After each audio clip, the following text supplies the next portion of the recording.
প্রিয় দর্শক, গতকাল রাত ঝড়ে দেখুন কি অবস্থা হয়েছে। আমাদের পুরো বিল্ডিংটা কেঁপে উঠেছিল।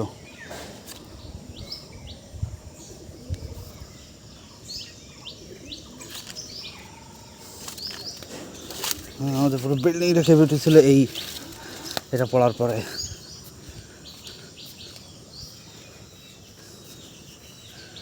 দেখতে পাচ্ছেন একটা পাকা আম পড়ছিল, কিন্তু আমটা এত পাখি খেয়ে ফেলছে। একটা আম পড়ছে, আরও হয়তো অনেক আম পড়ে গেছে এখান থেকে। কি অবস্থা হয়েছে দেখেন না একবার।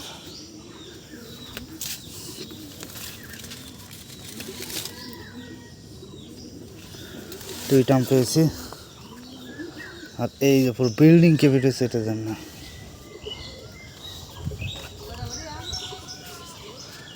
আরও পড়িছে, তো পাচ্ছি না।